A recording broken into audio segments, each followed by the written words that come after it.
sperm and egg cells. So the purpose of meiosis was to produce 4 genetically different cells. So we started with interphase.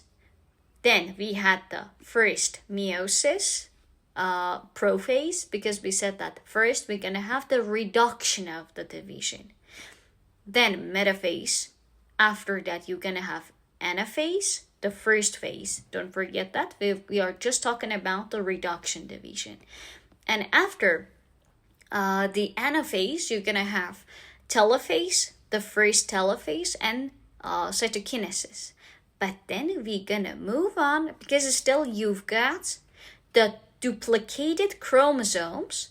They are not separated into 4 genetically different cells. You've got still 2 of them, the duplicated chromosomes. So you're going to move to the second round of the meiosis, which is the equational division. So in prophase, the second prophase, what will happen?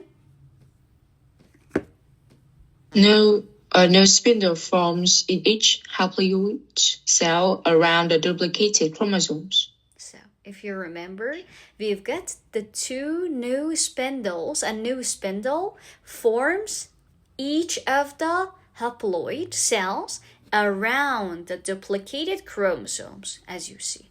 They're totally separated, right? Just like the mitosis. Yeah. But here, as they got separated in the prophase, the second prophase, their new spindle form each of the haploid. And what was the spindle? What was the spindle? Like protein fibers.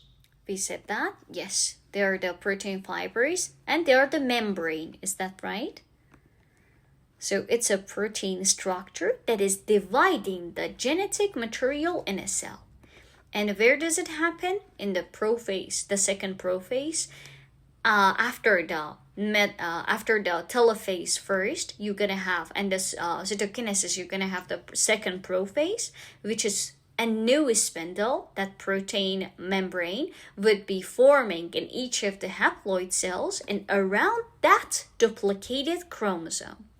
After prophase, the second prophase, you're gonna have, what is the next stage? Metaphase 2. And what does it happen? What would you see there? What would the progress of the second metaphase in the equational division?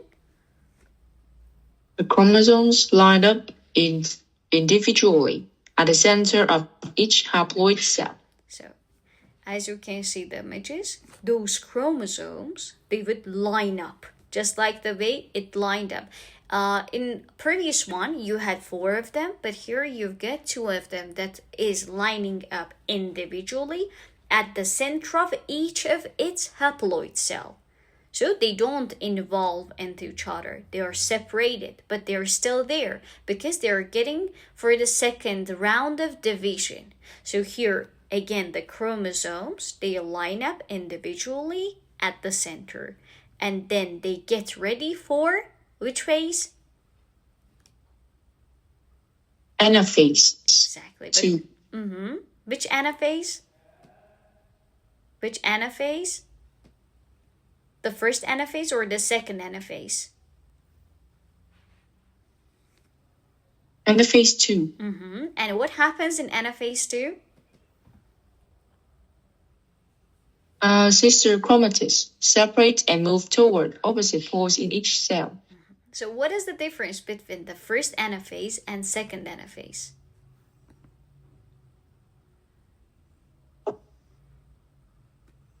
In first anaphase, you have the homologous chromosomes, and they have been separated to go to the opposite poles, while your sister chromatids were staying together.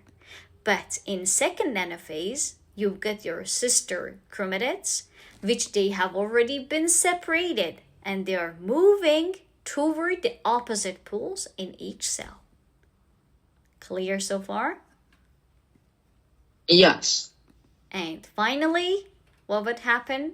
What would be the last stage of meiosis, equational division?